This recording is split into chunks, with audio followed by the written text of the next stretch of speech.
It is time now to meet the number one draft pick of the Philadelphia Eagles, wide receiver Jalen Reagor. I'm Eagles Insider Dave Spadaro. And Jalen, the man of 700 push-ups a day, you told me that on draft night. I got to tell you, you inspired me. I'm up to 180 a day, but they are on steps. So it's kind of like the old man version. But I want to thank you for being an inspiration. Are you still doing the push-ups? Yeah, I get about now just because of the demands of the schedule. I try to make sure I don't tire myself out, so I'm down to probably like about 6, 5 around there. And wait, do you do them all at one shot, or are you busting them out in different segments? It just depends. I just make sure I get them in every day because you could potentially hurt yourself trying to do 700 push-ups. You get in the weight room and can't lift the bar. So. Right. Well, don't look over your shoulder. I'm catching up on you. Jalen, it's been a while. Normally, first-round draft picks get to hug Roger Goodell, the NFL commissioner, and go through all that stuff. You're finally in the building. You've tried on your jersey. What does it feel like finally to be a Philadelphia Eagle? Do you feel like it's really kind of sunken in? Yes. So obviously, the day after, it's like wow, and then it's like with the pandemic, you're like, okay, I'm at home, not at the facility, not at rookie minicamp or whatever. So it's like it feels real, but you're not around. But then it's like, okay, when I got on the plane and I landed in Philly, and I was like, okay, like I'm really here. And then my first day in the facility is like, it's my locker. So it's surreal, but it feels real now, especially getting out there on the field and, with Coach Doug and Mr. Roseman and just being around the guys, just like, okay, I'm a Philadelphia Eagle. Yeah, I wonder when you mentioned to reporters when you spoke to them that you had some time with Carson, you worked out with him a little bit.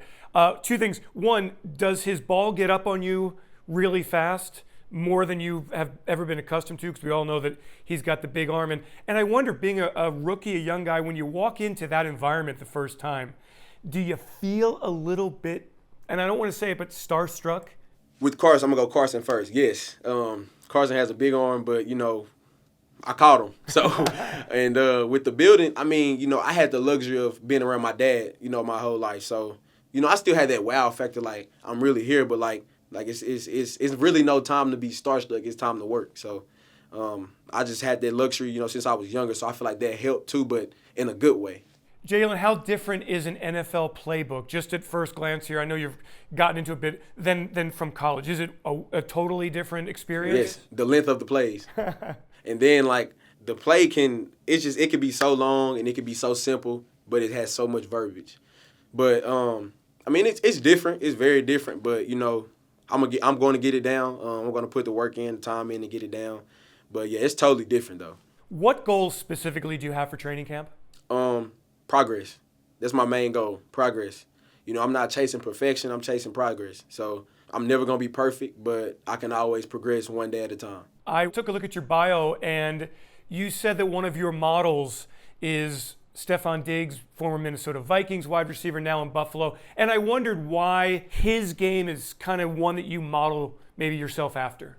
Just because, the way he runs routes, the how versatile he is, and the way he catches the ball, and the way he plays. His mentality at receiver, he's looking to make the tough catches, and he wants the ball. He's aggressive. So, and that's me, and I like the way he plays. So, another one from your bio, Kevin Durant, a quote that you love: "Hard work beats talent when talent doesn't work hard." Please explain to me why that quote is important to you. It's self-explanatory. You read it. It's like, hard work is always because your talent's only going to get you so far. That's just like in this league. You come in here, you like, okay, I'm a first-round pick, but I don't got to learn the playbook. You're a first-round pick, but you can't play. You put the hard work in to learn the playbook, your talent's going to take care of itself. So that's how I look at it. Hard work is always going to beat talent, always. Well, that must work very well with Coach Morehead, because he was a guy who worked hard and made himself into a Super Bowl champion. Your thoughts on working with him and what kind of coach he's going to be, the relationship you're going to have with him? So what's crazy, Coach Morehead recruited me in high school when he was at A&M. And I had the luxury of being around him. Also, he played with my dad. That's like my guy. So just being here and like knowing this is my coach, but he treats me as like, like you can come to me for anything. It's like it makes it that much better. That means he's going to get into your butt a little bit harder then, because he already knows you. He already knows what you can take, and you already know what he's like. So that's a great start. Hey, I wondered, how has life changed for you since you become a first-round draft pick? Like I said before, I've had the luxury to be around my dad, so I kind of know how to control certain things, and the things people always say, the people that I always have the hand out, learn how to say no, and I love to show appreciation and stuff like that for the organization.